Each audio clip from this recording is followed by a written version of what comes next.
You don't have to ask me about that. You just use your eyes. You can quite see Zimbabwe now is beginning to move, and beginning to move quite fast. And Mike, I've been involved in the economy of Zimbabwe now for more than 60 years. And this is the first time that I can recall when we have been creating jobs on a substantial scale. And I think that this growth in jobs is due to the expansion in the basic economy. And you can see it in supermarkets, you can see it on the streets, you can see it in the heavy traffic. The economy is growing rapidly. And I think that's entirely due to the reforms that were introduced by the President after his inauguration in 2018. The Zimcoke deal goes back many, many years to the time when the original Cisco board, I think it must have been around about 95 or 96, decided that they wanted to refurbish the coke ovens and the main blast furnace. And they employed a number of companies to undertake the work. A major company, Chinese company, came in to do the blast furnace number 4, and a company was employed to do the coke ovens. You had to redevelop the coke ovens because you can't run a steel plant without coke. And the company involved in the rehabilitation of the coke ovens was a company controlled by Bill Moore, who was a well-known industrialist in the Midlands. To that was that he formed Zimcoke Private Limited. We made and did an agreement with the board of Cisco, and subsequently secured a cabinet decision confirming the decision to proceed with the coke oven battery rehabilitation. And then we proceeded to do the planning and the design and secure the funding. And when we had done all that, we then approached the Cisco board and asked for control of the site so that we could begin work. At that point in time, the Cisco board refused us access to the site, took the matter back to the Ministry of Industry and Commerce, and the ministry then cancelled the deal. We were not given any reasons for that. And in my view, it was a very short-sighted decision, because had that decision been implemented, Cisco Steel would be working today, and there would be many hundreds of people employed on site. In fact, the rehabilitation of the steel plant itself could have followed the rehabilitation of the coke ovens. Industrial coke is now worth 2 or 3 times what it was worth then, and it would have been very substantially profitable. An aspect of that deal is that we had negotiated to take over the main creditor for Cisco Steel, which was the German bank KfW, and we had negotiated a deal to settle those liabilities from the proceeds of sales of coke, and that deal also collapsed. So that debt has now reversed back to the government of Zimbabwe, and I think it's currently around about $265 million. In fact, it's part of the German bilateral debt, and the Germans are the major bilateral creditor for Zimbabwe. When the deal was cancelled, I resigned from the board of Zimcoke, and I no longer have any real role in the operations of the company. And at the same time, we would bring Zimchem back into full production. And at capacity, battery number 3 would have produced about 250,000 tons of coke a year, and we were going to export that product to South Africa. I know nothing about Kuvemba, except that they own a number of gold mines. They own some nickel and ferrochrome facilities, and I do not believe they have any steel making knowledge or experience. I further don't think that they have the capacity to raise the funds that are required to put Cisco Steel back on its feet. So I'm very skeptical of this transaction unless Covimba goes into partnership with a steel producer and proceeds from there. But in its present form, I cannot see the Covimba deal really delivering what the government wants. If I was involved, I know Cisco extremely well because of all the work we did down there over a period of about 3 years. What I would do is I would restart blast furnace number 3, not number 4. Blast furnace number 3 can produce 1,000 tons of steel a day. I would reopen the sinter plant, but instead of running 2 lines, I'd run 1. I'd reopen the steel mine at close to Cisco, as well as the limestone plant, and I would rebuild battery number 3, which is the one that offers you the quickest possible route to reproduction. And at that level, you'd be producing 300,000 tons of steel a year, 350,000 tons of steel a year, and the plant would be basically profitable. You would look at blast furnace number 4, and you'd look at batteries number 1 and 2, and then number 4. And if you did bring all of those production units back into production, your biggest problem would then be the roller mill, which is essentially vandalized and beyond, it can't be used anymore. And you'd have to import a roller mill from somewhere else in the world in order to produce the finished products that you need for sale within Zimbabwe. But that would make Zimbabwe self-sufficient in steel, and in fact would give us a small export capacity. It's the heart of the industrial sector in Zimbabwe. There are a number of subsidiary companies. There are more than 40 foundry companies in Zimbabwe, all of whom need products from Cisco. And the fact that Cisco is not functioning has in fact been a serious problem for steel companies here, most of whom now have to import the products that they use for the production of finished products for the Zimbabwean market. Cisco would be a major employer. It would bring back to life the town of Redcliffe, and I think the downstream benefits of doing this would be considerable. It's been closed. Cisco Steel has been closed now for 14 years. I would estimate the loss to the country being at least $7 billion.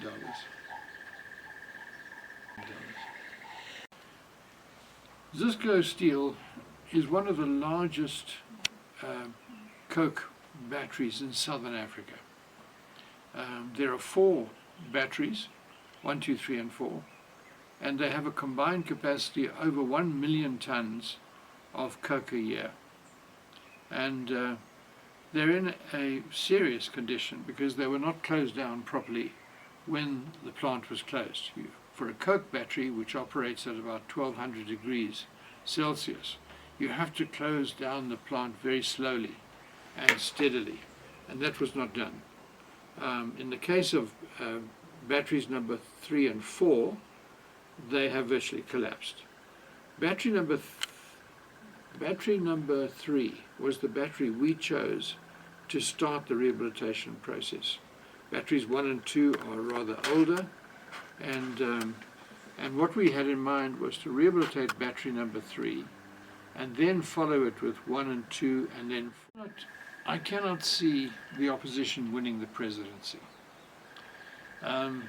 You know, one of the things you've got to win a constituency, you have to be on the ground, and you have to have people. And one of the problems of Nelson Chamisa is that his lack of an organization. And you know, is he on the ground? Does he have structures in every ward in the country? Morgan Tsvangirai's great strength was that he had structures throughout the country, which he had carefully built up quietly before he launched the MDC. And Nelson doesn't have those structures. And you know, you just look at the results for 2018. Now, if you lose 2,000 elections and you don't complain about any one of them, how can you expect to win the presidency? And I think that that is his biggest problem. Are they ready for government?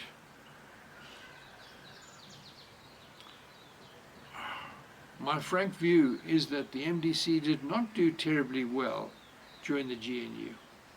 We had some exceptional ministers, like Elton Mangoma at Energy. But quite frankly, did we make much of a difference in education? Our health minister was also quite exceptional. Main constraint being resources. But really, for the rest, some of the MDC ministers were corrupt, mainly at the performance of MDC in the cities. And that has been hugely disappointing to me. I would rate the majority of MDC councillors as being basically no better than their ZANU-PF counterparts. I think many of them, 2/3 of them perhaps, are corrupt.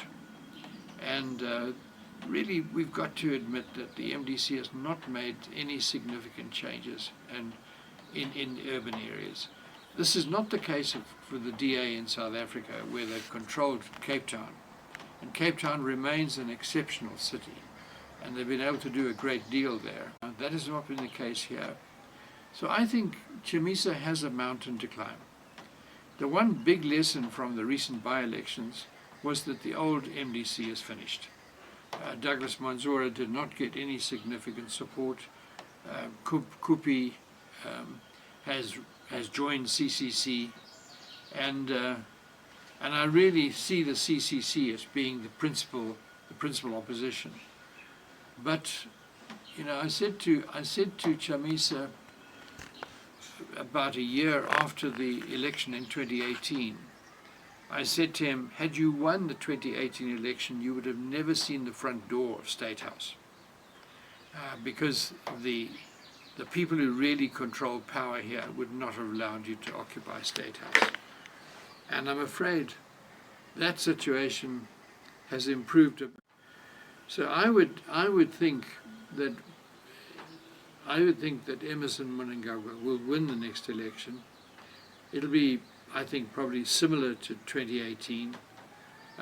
The big question for me is whether CCC can deny ZANU a 2/3 majority in the House. And if they can't do that, if they can't recapture some, and you look at the losses they made during the last election, ZANU actually increased their share of the vote.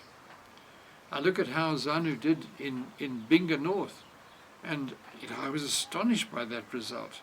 They didn't take the seat, but they achieved several thousand votes. In my day, they would have never been able to achieve that in Binga. So I personally think that Emmerson Mnangagwa will be elected president in 2023. Well, I was contracted. I was not asked by the president to write the book. I was contracted by a firm, a publisher. They paid me a fee to write it, and I had to produce 50,000 words for what is essentially a paper, a photographic representation of his life. I think the biggest surprise for me was researching the president, because the man I found during my research bore little resemblance to the man that I knew as being the president of Zimbabwe. I was able to interview him several times, and I must say that the man that I found was very different to the character that is represented by his public image as the tough man, the crocodile.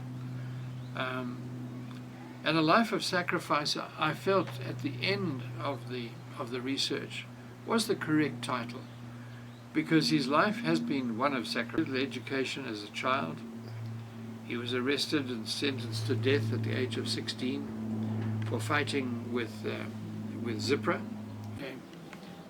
So I thought that the title of the book, A Life of Sacrifice, was appropriate, Because if you look back on his history, he had very little education. He grew up in a rural village. His parents were peasant farmers. At the age of 16, he joined the struggle, and he was arrested for some activity which involved Zipra guerrillas in the Eastern Highlands, and he was sentenced to death for that. He spent 10 years in prison, during which time he improved his education. He's highly intelligent, natural intelligence. He got a degree like Mugabe did during his... Then he was promptly deported from the country to Zambia. There he joined the firm of lawyers in Lusaka under Enoch Dumbuchena, became a lawyer, got his qualifications, and immediately didn't pursue his career. He once again joined the struggle. And so this man has made sacrifices. The other thing too is, during his life, during his work in the government, I mean, for 37 years under Mugabe, he was a minister in the regime. He was Minister of State Security. He was always a key player, but he always was loyal to Mugabe. And I alluded to the story of David and Saul in the Bible, where David refused to kill Saul because he saw Saul as being someone who was placed there by God and was his president, and therefore he felt loyalty to his sitting president, to sitting king, was important. And there's no doubt in my mind that Emerson saw his role in that same light. So even up to the time imminent when he decided ultimately to actually force the old man into retirement, he was loyal to Mugabe. And you can see that even after his assumption of power, there was no retribution. And his widow, Grace Mugabe, continues to live, frankly, extremely well on the resources which they had accumulated during their time in government. So I think it was a life of sacrifice. We became an independent state in 1980, and we're a few days away from our 42nd anniversary of independence. The struggle for independence brought the people of this country dignity. And what we're now being presented with is opportunity. And I think that what we've got to start doing when we think about ourselves and our country going forward is we've got to start working together to make sure that this country realizes its potential. I think we're on the edge of an exciting decade, during which time we will see rapid and continuous growth in our economy. And what we need to make sure is that Zimbabwe becomes a place of opportunity, not just for us. Our time is for and our grandchildren. And for me, that's the most important thing that I can do today as I seek to work with the government of the day on the problems which confront us as a country.